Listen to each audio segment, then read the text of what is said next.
Hello বন্ধুরা, আপনারা সবাই কেমন আছেন? আজকে আমি নিয়ে এসেছি আপনাদের জন্য নতুন রেসিপি। আজকে আমি করব ছোটো চিংড়ি দিয়ে শীষ পালংয়ের ডাঁটার তরকারি। খেতে খুব দারুণ টেস্ট হয় বন্ধুরা।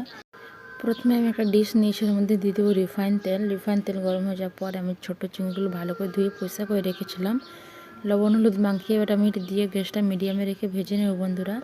আপনারা চাইলে যে কড়াইতে তরকারিটা করবেন সেই কড়াইতে ভেজে তুলে নিতে পারবেন, কিন্তু আমি একটু আলাদা রকম করছি, তার জন্য আমি আলাদা করে ভেজে নেব। খুব সুন্দর করে দেখুন বন্ধুরা, লাল লাল করে হয়ে গেছে। এবার আমি নামিয়ে দিয়েছিলাম। এবার আমি উনুন ধরিয়ে নেব। উনুন ধরিয়ে আমি তরকারিটা করে নেব। আমি গ্যাসের উপরে ভেজে নিয়েছিলাম বন্ধুরা। উনুনটা ধরিয়ে আমি পেঁয়াজ কুচি আর রিফাইন তেল সব একসঙ্গে দিয়ে ভেজে নিলাম।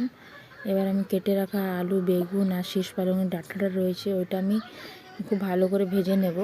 আর বন্ধুরা, আমি শীষ পালংয়ের পাতাগুলো আমি রেখে দিয়েছি কেটে জলের মধ্যে ডুবিয়ে। আমি এখন দিব না, পাতাগুলো পরে দিব। খুব ভালো করে আমি এটা ভেজে নেব।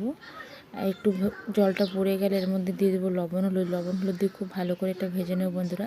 ছোটো মাছের চিংড়ি দিয়ে করলে কি হয়, তরকারি খেতে খুব দারুণ লাগে।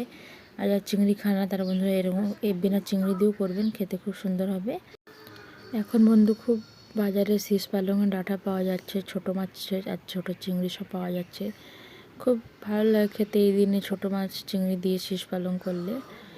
ভাজা হয়ে গেছে, এর মধ্যে আদা রসুন দিয়ে দিলাম। আর দিয়ে দিলাম মটরশুঁটি দিলে খুব সুন্দর ভালো লাগে। আর দিয়ে দেবো টমেটো আপনার চাইলে দুটো দিতে পারেন যদি ছোটো টমেটো থাকে। আমার বড় টমেটো ছিল, তার জন্য একটা দিয়েছি। আর গুঁড়ো জিরে, গুঁড়ো ধনে দিয়ে দিলাম। আর কাশ্মীরি লাল লঙ্কা দিয়ে দিলাম। আর কাঁচা লঙ্কা কুচি বন্ধুরা আমি উপর থেকে ছড়িয়ে দেবো। আর খুব ভালো করে মশলাটা কষে নেব। আমি এর মধ্যে জল দিব না, জল ছাড়াই আমি ভালো করে মশলাটা ভেজে নেব। টমেটো থেকে জল ছাড়বে এমনিতেও।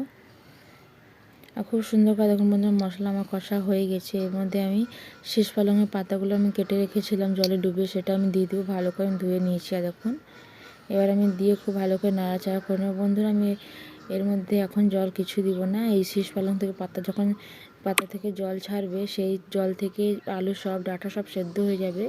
আর খুব ভালো লাগে বন্ধুরা এরকম করলে। জল ছাড়াই তরকারি করলে খুব সুন্দর টেস্ট হয়। আপনারা অবশ্যই বাড়িতে ট্রাই করবেন। আর ভালো লাগলে ভিডিওটা লাইক, কমেন্ট, শেয়ার, সাবস্ক্রাইব অবশ্যই করবেন। আর বন্ধুদের সঙ্গে অবশ্যই শেয়ার করবেন বন্ধুরা। খুব ভালো করে আমি ভাজতেই থাকবো, ঢাকা দিব না। খুব সুন্দর করে আমার পাতা আলু সব একসঙ্গে ভালো করে গলে গেছে। আর দেখতে খুব সুন্দর হয়েছে বন্ধুরা, খুব সুন্দর টেস্ট হয়েছিল। আপনারা অবশ্যই ট্রাই করবেন। এবার আমি এর মধ্যে দিয়ে দেবো ভেজে রাখা চিংড়িটা দিয়ে আমি 2-3 মিনিটের মতন খুব ভালো করে ভেজে নেব। ভালো করে চিংড়ি তরকারি একসঙ্গে মিক্স হয়ে যাবে, টেস্টগুলো ঢুকে যাবে তরকারির মধ্যে। আর খুব সুন্দর ফ্লেভার আসছিলো, এত সুন্দর ভালো লাগছিলো দেখতে। আর খুব সুন্দর সেন্ট আসছিলো, মনে হচ্ছে এখনই খেয়ে নিই। খুব ভালো লাগছিলো বন্ধুরা। আপনারা অবশ্যই খাবেন, খেয়ে কমেন্ট করবেন। আর বন্ধুদের সঙ্গে শেয়ার করতে একদম ভুলবেন না। আর আমার ভিডিওটা সাবস্ক্রাইব করে দিবেন। এরকম খুব ভালো করে মিক্স করে নিয়েছি, খুব সুন্দর করে নাড়াচাড়া করে নিয়েছি। এবার আমি একে নামিয়ে দিব। আর আমি বেশিক্ষণ আর নাড়াচাড়া করবো না। এখন জল ছাড়াই খুব সুন্দর করে একদম টেস্টি তরকারি হয়ে গেছে।